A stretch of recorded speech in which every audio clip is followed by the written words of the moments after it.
अस्सलाम वालेकुम नाज़रीन, मां आहियां शुएब अली उमरानी ऐं तव्हां ॾिसी रहिया आहियो BR टाइम न्यूज़। सभ खां पहिरियों शामिल कंदासीं हीअ रिपोर्ट।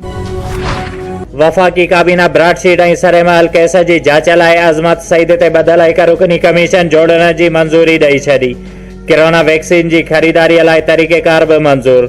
वफ़ाक़ी वज़ीर शिबली फराज़ चयो आहे त माज़ीअ में एनआरओ सबबि मुल्क मुआशी ऐं इख़लाक़ी तौर पोइते हलियो वियो। ब्रॉडशीट बाबति हक़ीक़तूं 45 ॾींहंनि अंदरि साम्हूं अची वेंदियूं। वज़ीर आज़म शफ़ाफ़ियत यक़ीनी बणाइण लाइ सेनेट जी चूंड ओपन बैलेट ज़रिए कराइणु चाहे थो। सेनेट बाबति पार्लियामेंट वञणो पियो त वेंदासीं।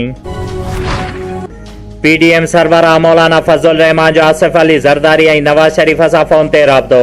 हुकूमत मुख़ालिफ़ तहरीक खे तेज़ करण ते ॻाल्हियूं। फज़लुर रहमान चयो आहे त PDM जो हुकूमत तोड़े एस्टेब्लिशमेंट सां ॻाल्हियूं न थी रहियूं आहिनि।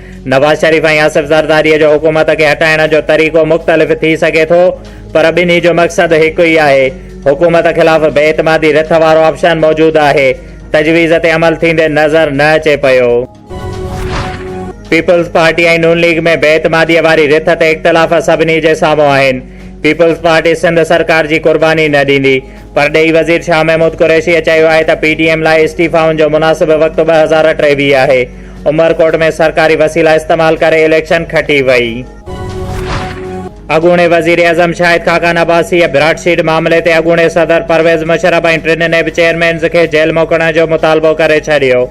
शाहिद खाकान अब्बासीअ चयो आहे त एहतिसाब जो इदारो पाण एहतिसाब जो क़ाबिल बणिजी वियो आहे। मुआहिदे जा दस्तावेज़ पधिरा कया वञनि त परदे पुठियां लिकल किरदार बि साम्हूं अची वेंदा। हिक सूबे में कणक जे मद में 10 खां 15 अरब रुपयनि जूं गोभियूं हयूं वयूं। पुछाणो कयो त ॿुधायो वियो त कणक कुआ खाई विया। जॾहिं कुझु थुल्हनि कुअनि खे पकड़ियो त 3 महीननि अंदरि 10 खां 15 अरब रुपयनि जी रक़म हथ कई वई। नेब chairman justice retired Javed Iqbal जो नालो वठण खां सवाइ सिंध हुकूमत ते तनक़ीद। इस्लामाबाद में तक़रीब खे ख़िताब कंदे जावेद इक़बाल चयो त कणक जी मद में मिलियल रक़म सूबे खे वापसि करण लाइ मेकनिज़म जोड़े रहिया आहियूं, पर ख़ौफ़ आहे त उहा रक़म वरी न करप्शन जे भर चढ़ी वञे। वज़ीर आज़म आलमी अदालतुनि में पाकिस्तान बाबति हलंदड़ केसनि जा तफ़सील तलब करे वरिता। काबीना इजलास खे ख़िताब कंदे वज़ीर आज़म चयो त पाकिस्तान जा केतिरा केस आलमी अदालतुनि में ॿुधणीअ हेठि आहिनि ऐं वकीलनि खे केतिरी अदायगी कई वई। इजलास में वज़ीर आज़म खे ब्रीफिंग ॾिनी वई त आलमी अदालतुनि में हलंदड़ केसिस जी मद में पाकिस्तान गुज़िरियल 7 सालनि दौरान $300 मिलियन जी अदायगी करे चुको आहे। मुतहिदा बानीअ जे केस ते हेल ताईं 13 करोड़ रुपया ख़र्च थी चुका आहिनि। ओचितो गुजगो में इस्लामाबाद जे दौरे ते पहुतल सिंध जे वॾे वज़ीर मुराद अली शाह जूं अहम अॻुवाणनि सां मुलाक़ातूं। मुराद अली शाह जे इस्लामाबाद वारे दौरे खे मीडिया खां बि ॻुझो रखियो वियो।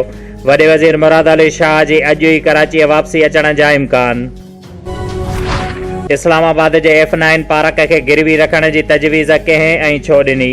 वज़ीर आज़म जो काबीना इजलास दौरान नाणे वारे वज़ारत खां सवाल। नाणे वारे वज़ारत काबीना खे पार्क गिरवी रखे कर्ज़ वठण वारी तजवीज़ ते मुतमइन करे न सघी। काबीना तजवीज़ खे रद्द करे छॾियो। बिरिया रोड में समाजी तंज़ीम इत्तेहाद वेलफेयर ट्रस्ट जे सदर आमिर आराई ऐं सैलानी ट्रस्ट तरफ़ां मुफ़्त अखियुनि जी कैंप लॻाई वई। अखियुनि जी कैंप में परे परे खां ग़रीब मिसकिन माण्हू इलाज लाइ पहुता। 200 जे क़रीब मरीज़नि जा फेको सर्जरी ज़रिए ऑपरेशन कया विया ऐं सभई मरीज़नि जो चेकअप करे उन्हनि खे अखियुनि जा फोड़ा पिण ॾिना विया। खेरपुर ए सेक्शन थाणे जी हद शहीदाबाद मुहले मां गुज़िरियल राति 16 सालनि जी इंटर जी शागिर्दियाणी किरन पहवर मुबैना तौरु गुम थी वई आहे।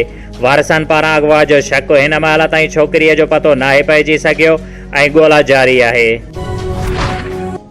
रकनपुर जे इलाइक़े सरदारगढ़ में क़ौमी शाहराह ते तेज़ रफ़्तार टैंकर जो मोटरसाइकिल खे टक्कर, जंहिं जे नतीजे में सरदारगढ़ जो रहायशी 27 सालनि जो ज़हूर टुकड़ा टुकड़ा थी वियो, जॾहिं त टैंकर कराचीअ खां लाहौर वञी रहियो हुयो।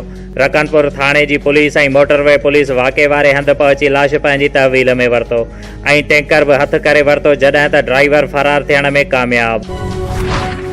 दरिया खान मरी लॻ मुगिया मोरीअ स्टॉप ते कार ऐं मोटरसाइकिल में ज़ोरदार टक्कर, जंहिं जे नतीजे में मोटरसाइकिल सवार लाहौर वासी सख़्त ज़ख़्मी थी पियो, जंहिंखे रूरल हेल्थ सेंटर दरिया खान मरी मुंतक़िल कयो वियो, जितां बेहोशीअ जी हालत में खेसि नवाबशाह नियो पए वियो त रस्ते में ज़ख़्मनि जा सूर न सहंदे दम धणी हवाले कयो।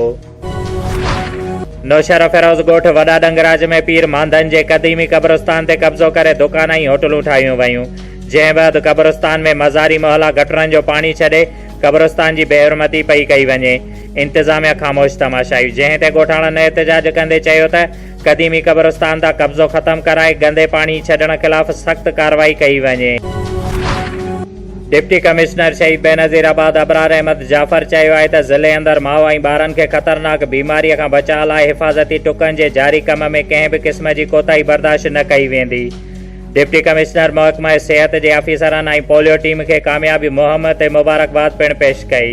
शोएब अली उमराणीअ खे ॾींदा इजाज़त। वधीक ख़बरुनि ऐं अपडेट्स लाइ ॾिसंदा रहो BR टाइम न्यूज़।